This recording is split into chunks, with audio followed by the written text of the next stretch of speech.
morning.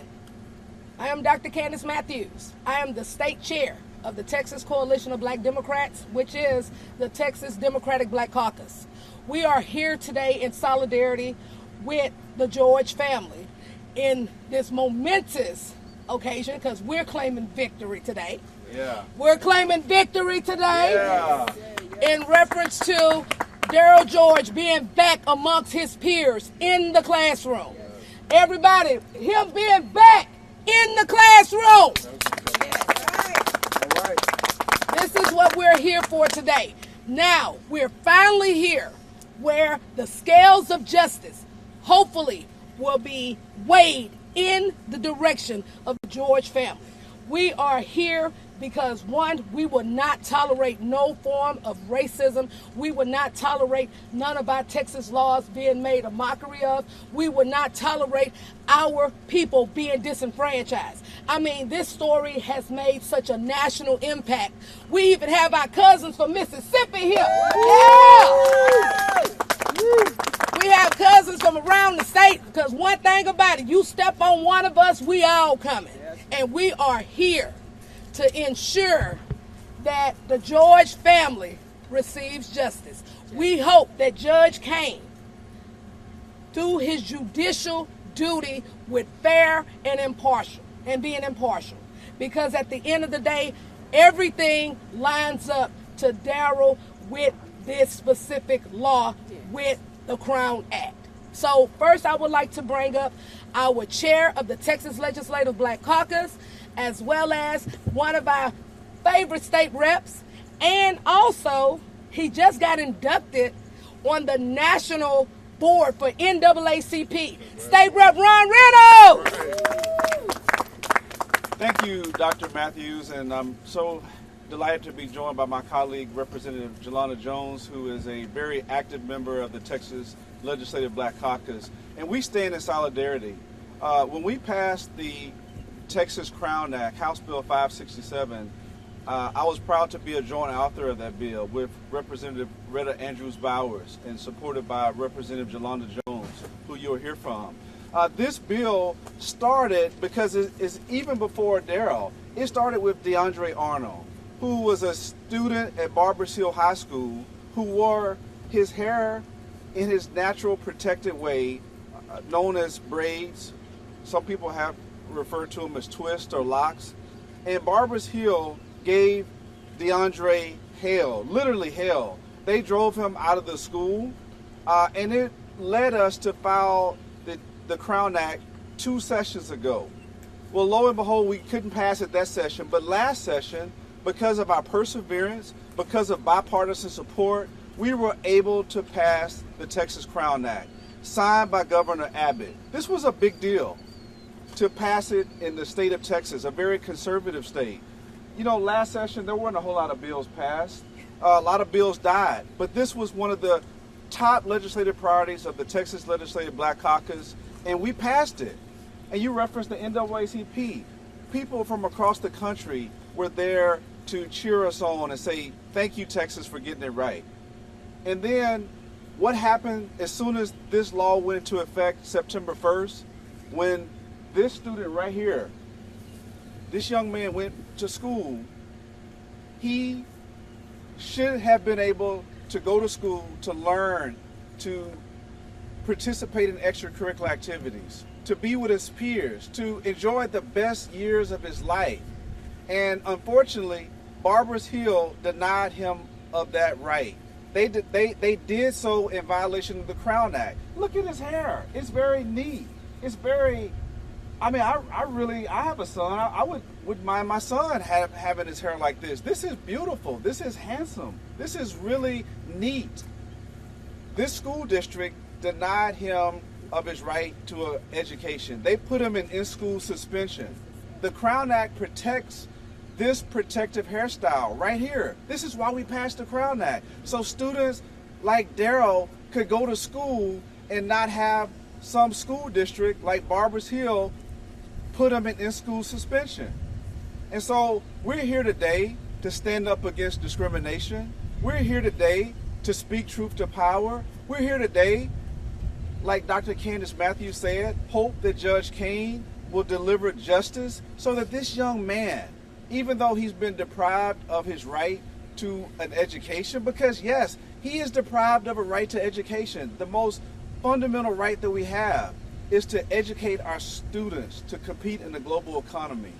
And I am so disgusted, literally disgusted, with the discriminatory way that Barbers Hill has discriminated against his African American students. What kind of message do they send when they tell him that he should conform? Conform to what? To European standards of how students should wear their hair? This is 2024. This is not 1964. We're not going back. We're not going back to Jim Crow days of racism and discrimination. We've arrived, and we are black, and we're proud. We're proud of our natural hair, that we can wear braids, locks, and twists. So yes, the Texas Legislative Black Caucus is going to continue to fight. We're going to continue to stand, and we are hoping that at the end of this trial today, that justice will prevail. So thank you, Dr. Matthews. Thank you, all of these stakeholders. We stand in solidarity. The Texas Crown Act is here to stand and protect students like Daryl so that they can go to school and receive a quality education with their peers. Thank you. Excellent. Excellent. Now we would like to bring up one of our other favorite state reps that does not mind getting on the battlefield, especially for her people. State Rep Yolanda Jones. Woo! Good morning. For those who don't know how to spell my name, let me spell it. My mother made it up. Jolanda, Jolanda, last name Jones. I got up early this morning to drive here because right is right, wrong is wrong. In my day job, I'm a lawyer. One of the areas of practice that I practice in is criminal defense law. I think something that people have overlooked, if they had literally put this baby, and he's a baby. Any of you who have children, I don't care how big they are, my child is 6'5", 220 something. He's my baby and he will always be my baby. They have literally taken this baby out of a classroom and they put him where they put the kids who get in trouble. He is denied the ability, the opportunity, the right to participate in extracurricular activities. It is not a very productive learning environment. And as a criminal defense lawyer, one of the things they look at, if ever anything happens, is they go look at your school records.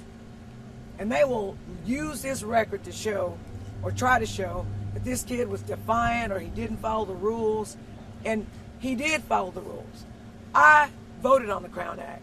I am a co-author of the Crown Act. The Crown Act did not leave out length. So I'm offended that the superintendent or the principal or whoever made the decision to put this baby in DAEP decided what the legislative intent was for me. That's right. Okay? The Crown Act that I voted on That's right. protects his hair. That's right. And if they want to talk about length, and it's only for purposes of this press conference, because he can wear his hair down, as far as I'm concerned. Yes. But if you're saying his hair is too long, please help me understand. Sweetheart, can you come here? It's too long how? He has it up. Okay? He has his hair up. Right? It is a deliberate attempt to force black people, in his case, and other people, to wear their hair in a way that's not natural. Let me also say something to you. As a person who chooses to not wear my hair in a traditional manner, to cut my hair off, I had to deal with that, and still do. Because who gets to micromanage how people wear their hair? That's right. You don't get to micromanage that. You don't get to tell me how to wear my hair. What does how he wears his hair have anything to do with his ability to learn? That's right. His ability to participate in activities? Yes. His ability to interact with his classmates? Yes. It's not like he's going around saying, hey, put your hair like this, or I don't like your hair like that. And I think it is a terrible message to send to children. Yes, it is. That grown-ups who are charged with protecting them Yes. will try to change who they are. So Yes, I it is. got up, did not want to go through the traffic to get here, but I am here.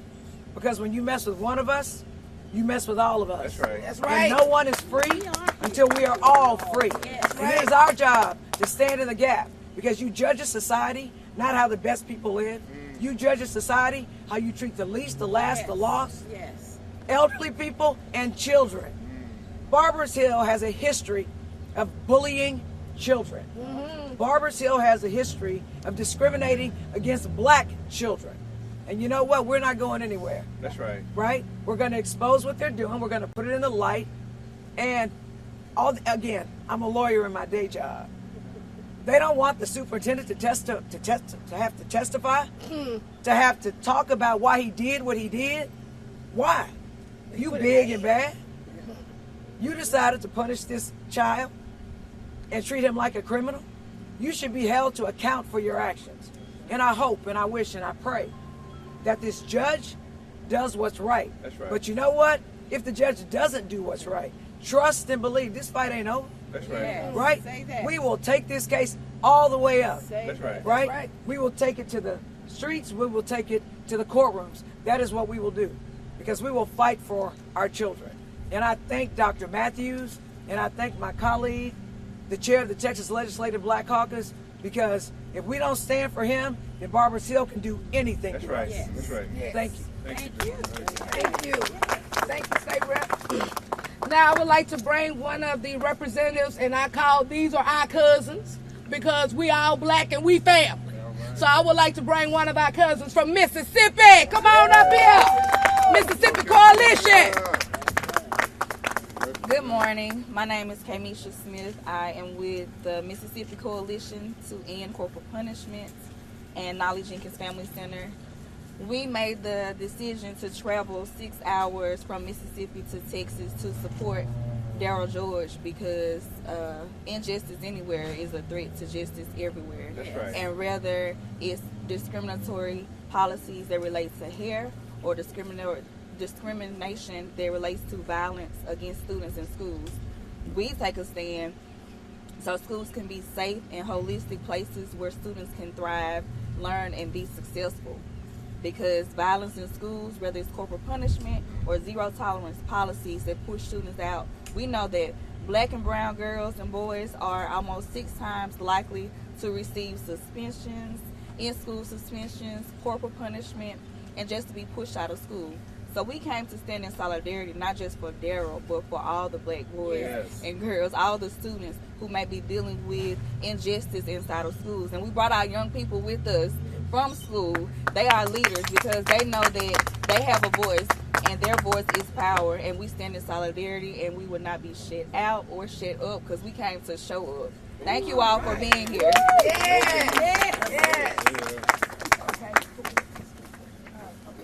Then also, I would like to bring up our other cousin that came from Austin, that is with Appleseed, Mr. Andrew. Good morning, everybody. I'm Andrew Hairston. I'm an attorney with Texas Appleseed, and I'm the co-chair of the coordinating committee of the National Dignity in Schools campaign. Like everyone said, we're very honored to be here with the George family in solidarity with Darryl. So I commend Attorney Booker, Dr. Matthews, Texas Legislative Caucus of Black Dems for their presence here and for the stellar arguments that they're about to present. But we're thinking about history here. Certainly Darryl is a historic figure in his own right, but in a few months we'll commemorate the 70th anniversary of Brown v. Board. Right. And that case to rule that de jure segregation is unconstitutional has yet to fulfill its promise in America. And that's very clear through Darryl's case. Through the Dignity in Schools campaign, which has operated since 2006, we work with grassroots organizations across the country, especially the South in this moment, to uplift the leadership and perspectives of black children and families. And it's clear through this case today that school safety and school climate policies have failed black children in America, and particularly Darryl today. So this is a very important case to sit with. We are hoping for a good result from the judge's ruling, but we know that we will continue to frame the 70th anniversary of Brown as the unmet promise that it is, and continually work toward making sure that every child in America, every black child, has the right to thrive academically and socially in their classrooms and their communities. We thank you and solidarity to you all. Thank you.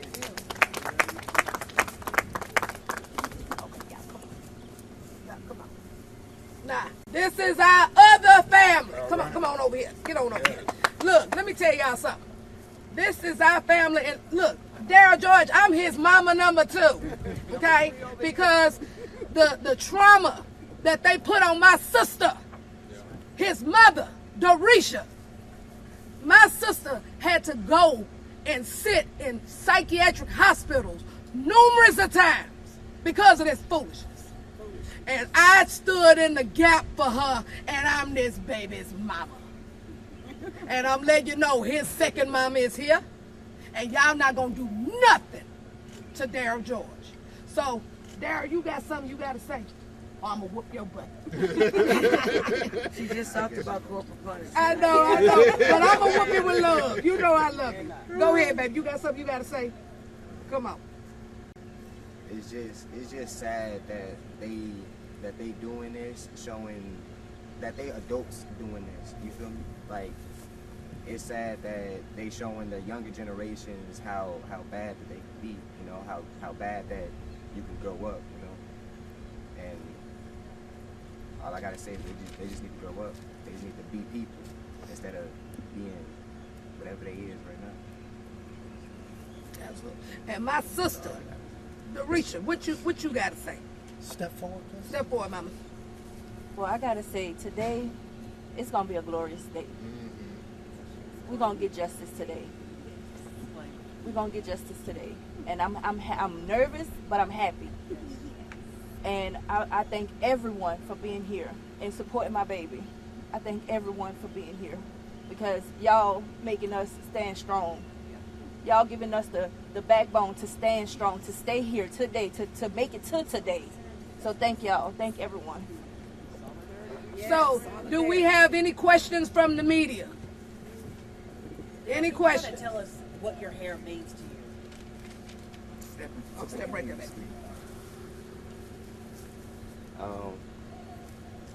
It means a lot to me. It's my roots, you know. It's how I feel closer to my people. How I feel closer to my ancestors. You know, I started my dreads for a reason, and that's just to feel close to my people. That's just to feel my ancestors. And yeah, it's just me. It's just how I am. Are you ready to go back to school? Yeah. Why did y'all transfer to Barbers Hill, knowing that they are at the background that they do? Go ahead, mama. So we had to transfer. Barbers Hill is the only school in our district. It's the only school. We have no other choice but to go to Barbers Hill. And don't get me wrong, we love the school because the academics are great. It's great. We can't deny that. But we don't love the racism that's going on in there. So you transferred from the Baytown High School to over there? From Sterling. Across Yes. the street, yeah. Yes, we was living in Sterling district, but when we moved, we had to go to the district in our district. We had to go to the school in our district. May I say something? Because I'm really confused about that question. Yes. Right? Come on. Here's why I'm confused about the question. Parents make decisions all the time. They evaluate the schools that are closed. They want to provide the best education for their children. And in this particular case, I mean, even though she moved to where she moved to, she picked Barbers Hill. She shouldn't have to. I mean, as a parent myself, I don't know if she knew Barbers Hill had a history of racism against black hair. I don't know. I don't think people would look for that. When parents are looking to figure out the best way to give their kids the best chance to be successful and be law-abiding, productive citizens, is you look at schools and see their academics. My sisters changed schools within their districts, and I don't think one of the considerations was, well, is this school going to discriminate against my child because of the way he wears his hair? And so I question that. People say this is a test case, that you're just trying to get money from the system. What do you say to that? So I say, oh, hold on, for why? Like, this is one of those things, the enemy will throw everything at you. And they are trying to distract. This has nothing to do with test case. This has to do with this baby. Do not get it twisted. I'm offended at that, right? Because power concedes nothing without demand, right? Power concedes nothing without demand. Almost everything that protects the little guy against the system, you had to sue him, right? Kids are dying in car wrecks because they won't put in seatbelts. A bunch of kids had to die on buses because they wouldn't put in seatbelts. Now it's mandatory. So, just so happens, Barbara Hill decided to mess with kids, bully kids, discriminate against kids because of their hair. So, what is she going to do? Run away from Barbara Hill? I mean, if that's the standard that we're going to set, then every time a school discriminates against you, you move to another school. No, you don't do that. You stand and you apply pressure to Barbara Hill to force them to do right by all of their kids. This is not a test case. Well, wait a minute, hold up. I got something to say on that right quick about this test case. Yeah, look here. So if we're going to talk about a test case, why don't you ask the superintendent, why is he using taxpayers' dollars over a frivolous case, knowing doggone well that this is law? Let's do that. Let's ask them, why are you taking school district money, making a lackluster ad in the Houston Chronicle about conforming? So if we're going to ask about money, why don't you ask them? Because at the end of the day, you will not do this to Darryl George and his family, and we're gonna ride it till it's done. Yes. This question actually was going to feedback off for Representative Jones' mom, though. When she spoke last time, she talked about the need of seeing this finished, seeing this through, and so I would like her to reiterate that when people are asking why keep this going, kind of why it's important to keep pushing forward. And I know you were emotional when we spoke last time. While she gets herself together, let me say this. One of the reasons the ancestors are so important to us is why we were drug over here on boats. Our families were torn apart. We descend from kings and queens and warrior chiefs and people who overcome. So for you to ask me just to quit when it relates to my child, what am I teaching my child? What am I teaching my child? Sometimes life is hard. Kids have got to have the ability to be tough, to get through difficult times. As black people, that is something that we've had to learn to do. But we cannot allow evil to win. We cannot allow Barbara Hill to be able to selectively discriminate against black and brown children. Our natural hair is important to us, however we choose to wear it. And I'm sitting here. One of the reasons I stepped up is because Miss George is crying. Her lips are quivering. You act like this is not real. This is not a test case. Right. If this was a test case, you would not be being emotional. If you have children, how do you feel when people bully your children, especially adults? If not now, then when? If not who? Then, I mean, what's going to happen? So it really makes me sad, but it also makes me more determined to stand here. We're going to see this through. You realize slavery used to be the law, right? Come on. You realize we used to couldn't go to school with white people. Come on now. You realize we couldn't drink out of water fountains with white people, right? You realize this, right? And people stood in the crowd and asked us questions, and sometimes they sent the police to stop us after Brown v. Board, right? Because the Confederacy is trying to rise back up in Texas, and we're just not going to allow that. We've come too far. We haven't made it to where we need to be yet, and we will continue to fight and to struggle. And we don't expect for the fight to be easy, but we do expect for the fight to be complete. Right. How much of the stubbornness on the school district's part currently with regards to Darryl is also based on the cases of DeAndre Arnold? Arnold and Caden Bradford pending litigation?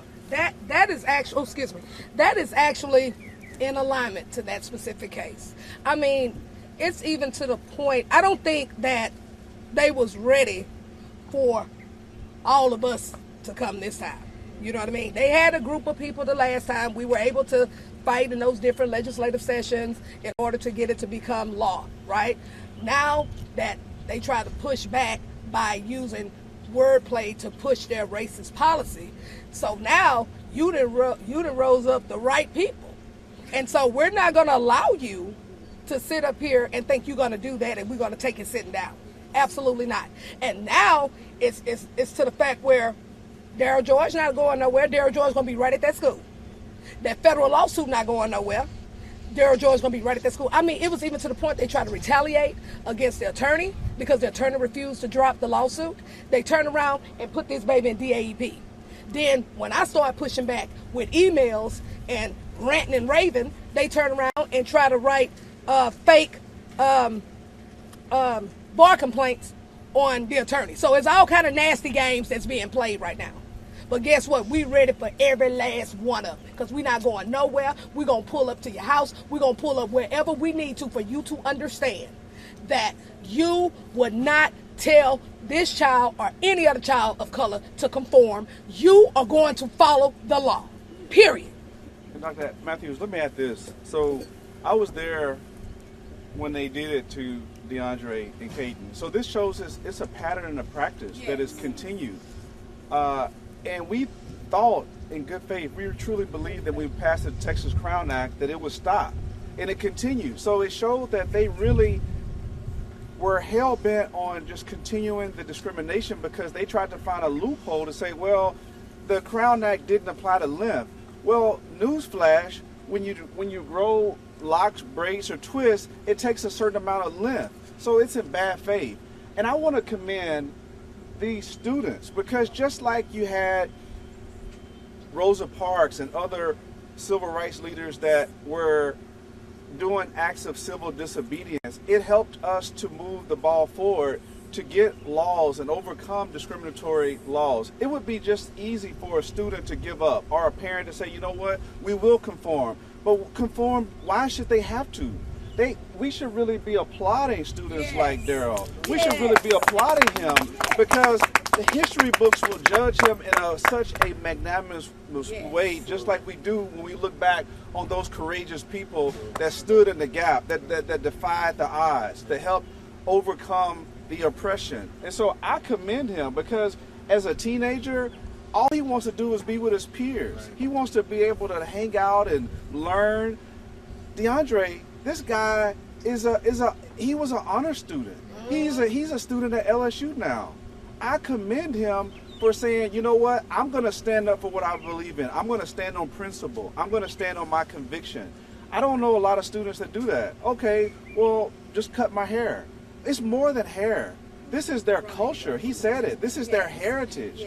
Are you going to tell another person of another religion, well, forget your religion. Just go ahead and conform?